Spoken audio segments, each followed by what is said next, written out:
سبحان الذی اسریٰ بعبدہ لیلا، پاک ہے وہ ذات جو اپنے بندے کو رات کے تھوڑے سے حصے میں لے گیا مسجد حرام سے مسجد اقصیٰ کی طرف، وہ مسجد اقصیٰ جس کے ارد گرد ہم نے برکتیں رکھی ہیں۔ اس میں معراج کے واقعے کا تذکرہ ہے۔ رسول اللہ صلی اللہ علیہ وسلم کو نبوت ملنے کے بعد اور ہجرت سے پہلے رات میں جبریل علیہ السلام آئے۔ احادیث میں یہ مضمون بہت واضح ہے، قرآن میں بہت اجمال ہے، ڈیٹیل نہیں ہے۔ احادیث میں بخاری مسلم کی صحیح احادیث ہیں، بہت کثیر روایات ہیں جن میں بہت ڈیٹیل کے ساتھ اللہ نے، نبی صلی اللہ علیہ وسلم نے اس مضمون کو بیان کیا، اور قرآن میں اجمالی بیان ہوا ہے۔ اور احادیث میں جو ہمیں واقعہ ملتا ہے اس کا خلاصہ یہ ہے کہ رات کے تھوڑے سے حصے میں ایک معجزہ ظاہر ہوا۔ اللہ تعالیٰ نے اپنے حبیب صلی اللہ علیہ وسلم کو رات کے تھوڑے سے حصے میں براق پر بٹھایا، براق جو خچر کو کہتے ہیں عربی میں، اور وہ بجلی کی تیزی کے ساتھ اس نے سفر کیا۔ مسجد حرام سے راتوں رات وہ لے کر گیا مسجد اقصیٰ۔ پھر احادیث میں آتا ہے کہ قرآن میں تو اتنا ہی ہے کہ مسجد حرام سے مسجد اقصیٰ لے کر گیا تاکہ ہم اپنی بڑی بڑی نشانیاں دکھائیں۔ اس میں اشارہ ہے کہ اور بھی پھر اللہ تعالیٰ نے آپ کو نشانیاں دکھائیں، جس کی تفصیل حدیث میں ہے کہ اللہ تعالیٰ آسمانوں پہ لے کر گیا آپ کو۔ تو براق پر آپ صلی اللہ علیہ وسلم انتہائی تیز رفتاری کے ساتھ، بجلی کی رفتار کے ساتھ آپ صلی اللہ علیہ وسلم کو مسجد حرام سے مسجد اقصیٰ لے جایا گیا۔ اور مسجد اقصیٰ میں احادیث میں آتا ہے کہ سارے پیغمبروں کا اجتماع ہوا، آپ صلی اللہ علیہ وسلم نے تمام پیغمبروں کو نماز پڑھائی۔ پھر اس کے بعد وہاں سے آپ کو آسمانوں کا سفر کرایا گیا۔ پھر ہر پیغمبر کو کہ اپنے اپنے آسمانوں پہ ٹھکانے ہیں، وہاں بھی اللہ تعالیٰ نے رسول اللہ صلی اللہ علیہ وسلم کی ملاقات کروائی۔ حدیث میں آتا ہے آپ صلی اللہ علیہ وسلم موسیٰ علیہ السلام سے ملے، اور آپ نے موسیٰ علیہ السلام کا حلیہ بیان کیا۔ آپ صلی اللہ علیہ وسلم یوسف علیہ السلام سے ملے، اور آپ نے فرمایا کہ میں جب ملا تو میں نے دیکھا کہ آدھی دنیا کا، یعنی اس دنیا میں جتنا حسن ہے اکیلا آدھا اللہ نے یوسف علیہ السلام کو دیا ہے۔ ابراہیم علیہ السلام سے ملاقات ہوئی، پھر سدرۃ المنتہا تک آپ کو لے جایا گیا، جیسے کہ سورہ نجم میں ہے وَلَقَدْ رَآهُ مَرَّةً أُخْرَىٰ، کہ اللہ نے ہمارے نبی صلی اللہ علیہ وسلم نے، محمد صلی اللہ علیہ وسلم نے جبریل کو بھی دیکھا ہے۔ ایک تو افق اعلیٰ میں دیکھا ہے، اور ایک اور دفعہ بھی دیکھا ہے عند سدرۃ المنتہا، سدرہ منتہا پر۔ سدرہ عربی میں بیری کے درخت کو کہتے ہیں، منتہا کا معنی کنارہ، یعنی بالکل گویا کہ کائنات کے آخری کنارے پر ایک بیری کا درخت ہے۔ اس کی کیفیت کیا ہے، اسی طرح کا ہے، کچھ اور ہے، وہ اللہ ہی بہتر جانتا ہے۔ ظاہر ہے یہ والی کیفیت تو نہیں ہے اس کی، حدیث میں دوسری کیفیت اس کی منقول ہے، تو وہ اللہ ہی کو اس کا علم ہے کہ وہ کس طرح کا درخت ہے۔ اس کو بیری سے تعبیر کیا گیا، اس کی وجہ کیا ہے، یہ ساری باتیں غیب کا علم ہے جن کو اللہ کے سوا اس کی پوری حقیقت کوئی نہیں جانتا۔ ہمیں جتنا بتایا گیا ہے ہم اس پر ایمان رکھتے ہیں۔ تو حدیث میں آتا ہے کہ سدرۃ المنتہا ہے جہاں اس کے بعد اس سے آگے کوئی نہیں جا سکتا۔ تو اللہ کے نبی صلی اللہ علیہ وسلم کو وہاں لے جایا گیا، اور وہاں بھی آپ نے جبریل علیہ السلام کو دیکھا۔ تو اس کا تذکرہ بنی اسرائیل میں نہیں ہے بلکہ سورہ نجم میں ہے۔ تو وہ زیادہ مفسرین اسی طرف گئے ہیں کہ معراج ہی کی رات یہ واقعہ ہوا ہے۔ تو اس میں بھی اشارہ ہے کہ اللہ کے نبی صلی اللہ علیہ وسلم کو 7ویں آسمان تک لے جایا گیا۔ تو یہ سارا واقعہ ہوا اور رات کے تھوڑے سے حصے میں، اور پھر اللہ تعالیٰ رسول اللہ صلی اللہ علیہ وسلم کو دوبارہ واپس لے آئے، اور آپ صلی اللہ علیہ وسلم نے پھر جب مشرکین میں دعویٰ کیا کہ مجھے راتوں رات اس کائنات کی سیر کرائی گئی ہے، میں نے مسجد اقصیٰ دیکھی، تو مشرکین نے مذاق اڑانا شروع کر دیا۔ مشہور واقعہ ابو جہل نے حضرت ابو بکر کے پاس آیا اور کہنے لگا کہ تمہارے ساتھی محمد صلی اللہ علیہ وسلم کا تمہیں پتہ ہے کہ انہوں نے کیا دعویٰ کیا ہے؟ ابو جہل کا خیال تھا کہ جب میں یہ واقعہ حضرت ابو بکر کو بتاؤں گا تو ابو بکر معاذ اللہ انکار کر بیٹھیں گے اور بولیں گے واقعی بھئی یہ تو محمد صلی اللہ علیہ وسلم نے معاذ اللہ جھوٹ کہا ہے اور آپ اللہ کے نبی نہیں ہیں۔ تو ابو جہل خوشی خوشی گیا اور کہا کہ تمہارے ساتھی نے کیا کہا ہے؟ تو حضرت ابو بکر نے فرمایا کہ کیا واقعی محمد صلی اللہ علیہ وسلم نے یہ دعویٰ کیا ہے؟ ابو جہل خوش ہو کے کہنے لگا ہاں بالکل دعویٰ کیا ہے۔ تو حضرت ابو بکر نے کہا کہ پھر بالکل صحیح کہا ہوگا، پھر واقعی ایسا ہوا ہوگا ان کے ساتھ، کیونکہ محمد صلی اللہ علیہ وسلم جھوٹ نہیں بولتے۔ تو جب آپ نے یہ دعویٰ کیا کہ ایسا میرے ساتھ ہوا ہے تو مشرکین مذاق اڑانے لگے، اور پھر آپ صلی اللہ علیہ وسلم سے بیت المقدس کے بارے میں پوچھنے لگے کہ اچھا آپ اس کا نقشہ بتائیں کیسا ہے، راستے میں جو ہے کون کون سے قافلے ہیں جو جا رہے ہیں۔ حالانکہ دیکھیں جب کوئی اتنی تیز رفتاری سے سفر کرتا ہے تو وہ راستوں کے قافلوں کا نہیں بتا سکتا کہ راستے میں کس کس سے ملاقات ہوئی، اور ایک دفعہ کسی عمارت کی جب زیارت ہوتی ہے تو پورا نقشہ بھی ذہن میں نہیں رہتا۔ تو حدیث میں آتا ہے کہ جب مشرکین نے نبی صلی اللہ علیہ وسلم سے یہ باتیں پوچھی ہیں نا، تو اللہ تعالیٰ نے پوری مسجد اقصیٰ آپ صلی اللہ علیہ وسلم کے سامنے رکھ دی، یعنی آپ کی نظروں کے سامنے رکھ دی اور ان قافلوں کا بھی بتا دیا، تو نبی صلی اللہ علیہ وسلم ایک ایک کی خبر دیتے رہے، اور جب وہ قافلے واپس لوٹے ہیں تو جیسے جیسے نبی نے بتایا تھا اسی طرح انہوں نے خبر دی مشرکین کو، اور مشرکین حیران ہو گئے کہ نبی صلی اللہ علیہ وسلم نے کیسے وہ پورا نقشہ بتا دیا، حالانکہ آپ صلی اللہ علیہ وسلم کبھی مسجد اقصیٰ گئے نہیں ہیں، لیکن عرب کے سفر ہوتے تھے تو وہ وہی اسی طرح بیان کیا جس طرح سے مسجد اقصیٰ تھی۔ تو یہ ایک معجزہ اللہ نے ظاہر کرنا تھا، اس میں بہت ساری حکمتیں تھیں اور اس میں بہت سارے مضامین ہیں۔ سب سے پہلا سوال اس میں عام طور پر کیا جاتا ہے کہ اللہ کے حبیب صلی اللہ علیہ وسلم نے اللہ کی زیارت معراج کی رات کی یا نہیں کی۔ اس بارے میں دونوں طرف روایات ہیں، کوئی مضبوط بات ہمیں اس بارے میں ملتی نہیں ہے کہ زیارت ہوئی ہے۔ جن احادیث میں آتا ہے کہ زیارت کی وہ قابل تعویل ہیں، اور بعض روایتوں میں صراحتاً نفی ہے، اس لیے اس بارے میں کوئی بھی شخص کوئی بھی نظریہ رکھ لے تو رکھ سکتا ہے۔ میرا اپنا رجحان یہ ہے کہ کسی مضبوط دلیل سے یہ ثابت ہوتا نہیں ہے کہ ہمارے حبیب صلی اللہ علیہ وسلم نے اس رات میں واقعی اللہ کی زیارت کی ہے، کوئی مضبوط روایت نہیں ہے، اور جو نفی کی روایتیں وہ زیادہ مضبوط ہیں، واللہ عالم۔ دوسرا یہ کہ اس میں حکمت کیا تھی، تو پہلی حکمت تو یہی تھی کہ نبی کا ایک معجزہ ظاہر کرنا تاکہ عربوں کو آپ کی نبوت پہ یقین آئے معجزات کے ذریعے۔ دوسری ایک بہت بڑی حکمت علماء نے یہ بیان کی ہے کہ اللہ تعالیٰ کیونکہ نبی صلی اللہ علیہ وسلم کو آخری نبی اور سب سے افضل نبی بنایا، تو آپ کے ساتھ ایک ایسا معجزہ ظاہر کیا گیا کہ جس سے آپ کا مقام تمام پیغمبروں سے بلند ہونا ثابت ہو جائے۔ اب دیکھیں اللہ کے حبیب صلی اللہ علیہ وسلم تو مسجد اقصیٰ سفر کر ہی نہیں، بہت مشکل تھا آپ کے لیے وہاں تک سفر کرنا، جبکہ مسجد اقصیٰ زیادہ تر پیغمبروں کا قبلہ رہا ہے۔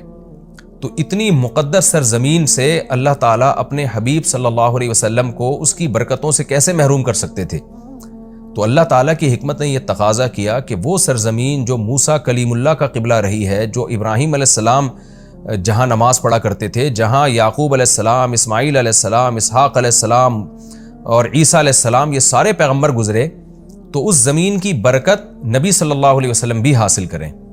ایک تو یہ، اور دوسرا اس زمین کو پیغمبر کی برکت بھی ملے، یعنی اس زمین کی فضیلت میں اور اضافہ ہو کہ اتنے سارے پیغمبر یہاں آئے ہیں، تو یہ کیسے ہو سکتا ہے کہ محمد صلی اللہ علیہ وسلم کے قدم یہاں نہ ہوں، تاکہ اس بیت المقدس کی فضیلت اور زیادہ بڑھ جائے۔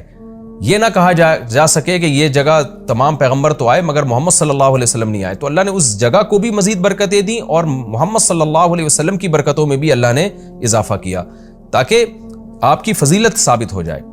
دوسرا یہ کہ وہاں جا کے تمام پیغمبروں کی امامت کروائی گئی ہے، اس سے بھی پیغمبر صلی اللہ علیہ وسلم کی فضیلت کو ثابت کرنا مقصد تھا کہ کیونکہ امام سب سے افضل کو بنایا جاتا ہے، تو آدم علیہ السلام سے لے کر حضرت عیسیٰ روح اللہ تک تمام پیغمبروں کو نبی کی قیادت میں نماز پڑھوائی گئی، نبی کی امامت میں، تاکہ پریکٹیکلی پیغمبر صلی اللہ علیہ وسلم کی امامت ثابت ہو، اور یہ بات یہ مضمون بتا دیا جائے کہ محمد صلی اللہ علیہ وسلم کے دنیا میں آنے کے بعد اب امامت یہ پیغمبر صلی اللہ علیہ وسلم کا حق ہے، جیسے کہ حدیث میں آتا ہے لو کان موسیٰ حیا لما وسعہ الا اتباعی، کہ اگر موسیٰ بھی زندہ ہوں تو میری اتباع کے بغیر چارہ نہیں ہے۔ تبھی حضرت عیسیٰ بھی قرب قیامت میں آئیں گے نا، تو آپ صلی اللہ علیہ وسلم ہی کو وہ فالو کریں گے۔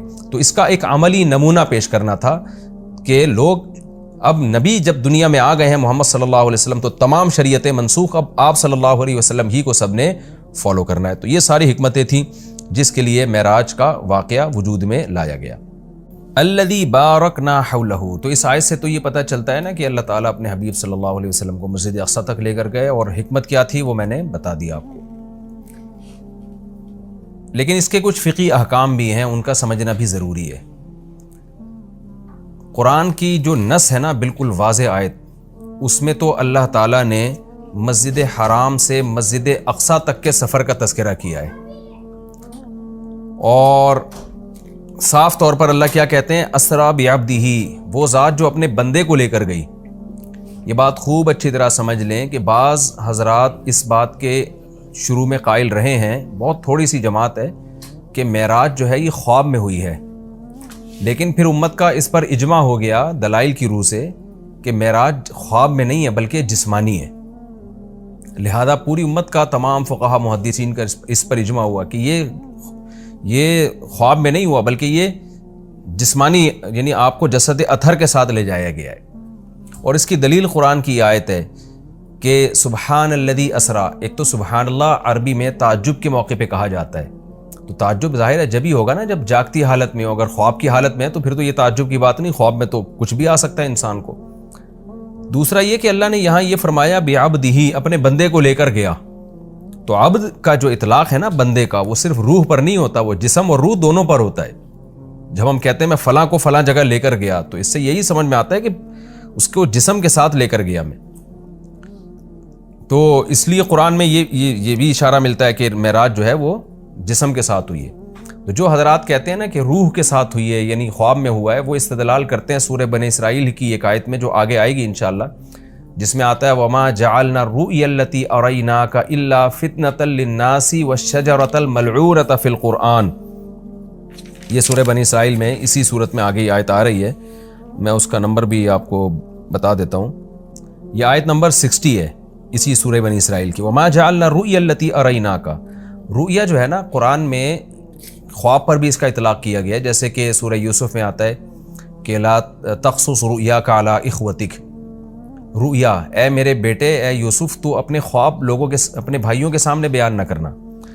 تو رؤیا کا اطلاق چونکہ خواب پر بھی ہوتا ہے, لہذا بعض لوگوں نے یہ کہا کہ قرآن کہہ رہا ہے وما جعلنا الرؤیا التي اریناک, اے نبی جو رؤیا ہم نے آپ کو دکھایا وہ ہم نے لوگوں کی آزمائش کے لیے دکھایا ہے.